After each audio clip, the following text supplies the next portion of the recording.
Eva Washburn-Repollo, and I teach intercultural communication at Chaminade University, where we talk about different ways of being and different ways of surviving.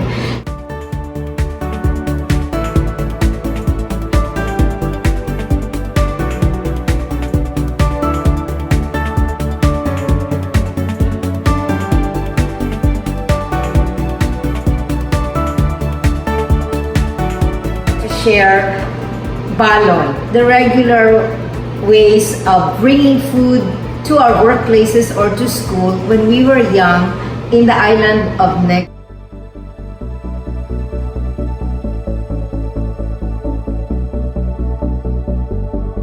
I am very excited to share with you this particular way of wrapping, which we can learn from the Filipinos in the Philippines, so that we don't have to use plastic. There's an abundance of banana leaves in our state of Hawaii. We call it balon, to bring something with you from home, but in Tagalog it's called baon. And we also use baon. You know how Tagalog has also become part of everybody's lives in the Philippines. But balon has always been attached to something we brought from home. Later on, the money that our parents gave us to buy food in the canteens, we also call that balon. We cook for a lot of people because we always have big families. We live with our grandparents and cousins in one place, so we always have leftover food. So balon is also going to include leftover food. It includes, if we have more than enough pancit or bihon, and of course rice and chicken adobo. My mommy thinks that the fat in the pork will really make the chicken adobo taste different. Yet, when you actually eat it, you can see this distinct difference of the pork and the chicken. And it's amazing because when I think about it, we never really had manufactured oil growing up. All the oil that we used in our cooking was from the pigs that we butchered, We took the oil from the pig and used that for all our cooking. So that is why the flavor of chicken adobo for me will always have the fat from the pig.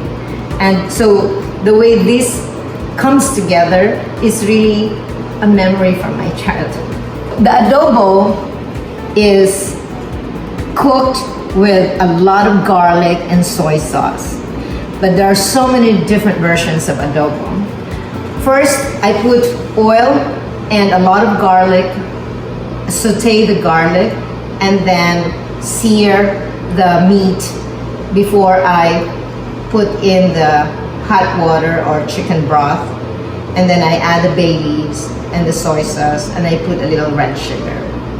I don't use any other ingredients for my adobo. And then I boil them to soften the meat, and then wait for the oil to come back. Towards the end, the oil kind of refries them again.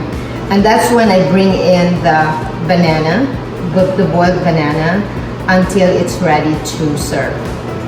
Topping it with this one makes all the difference. This is salted dried fish that we love. And when we have that on top of our balon, it's like perfect. The whole thing is perfect. What we have here are banana leaves that have already been cooked so that they are pliable, so that they are not going to tear. And so what enough for one person, you put rice in there, and they all mix in anyway. This is pork and chicken adobo. Here, I also add bihon, our favorite bihon. Now, we Filipinos already know what all of this tastes like. The magical part for many of us Visayans is the daing for the Tagalogs or the bulad for the Visayans. I put 2 daings there and I put calamansi. So now we are ready to wrap.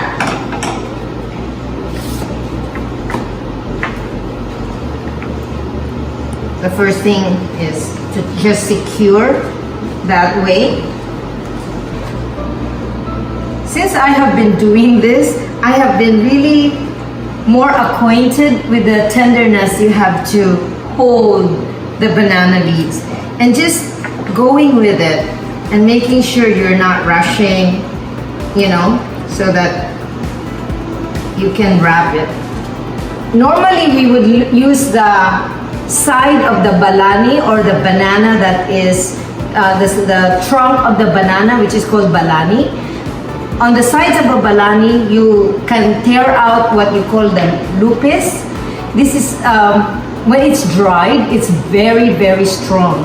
But here I'm using a string to tie it.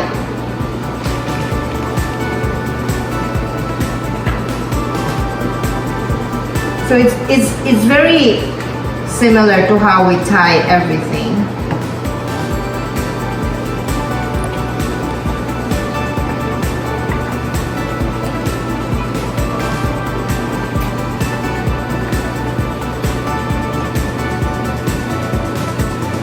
And so you finish another one for your guest. I'm an intercultural professor and not really a cook. But I think that there's a secret to how Filipinos in Hawaii live together. We all share the bounties of our garden. And every time we get together, every time we have a party, they always bring more than enough to share. This is one value of the Filipino Americans in Hawaii that I really love so much. Like these banana leaves came from my friend's neighbor's garden. And she came and brought this to my house this morning. And I'm also in the beautiful home of my friends Nelia and Ong in their kitchen. So, and we are close to Kailua Beach where our students from the Philippines are waiting so that they can try all of this. What I love about this is when you open cooked banana leaves and the food inside is warm, the surprise is really when the banana leaves has this certain banana leaves aroma that we are very familiar with. And it just is so warm that it welcomes you into your food, makes you remember all the memories of your childhood, and think about all the love that was poured into the making of that balon. We took it for granted. You know, our parents did this for us, our grandparents made it for us quickly and easily. And we just brought it as if thinking, we brought it with us to school thinking that that's all we had. But when you think about it now, what we had was very special. That when our parents made this for us, there were no Tupperware. You know, they had leaves that they depended on. They knew the nature of the leaves when they cooked it. They knew how pliable it was when they wrapped it. And they knew that it will hold well enough into lunchtime so that we will be able to open it and then throw it away and think nothing of it. We think about these things now in ways that are unfamiliar. In fact, I have a hard time just figuring out how to do it. All I have is my memory. All I have is knowing that those things are really important, that there's so many knowledges from my Filipino culture that the world should know about, that we should share, especially here in Hawaii. to limit plastic use, to limit buying of Tupperware, and to really plant a few banana trees in your backyard so that you can wrap your balon for lunch this way.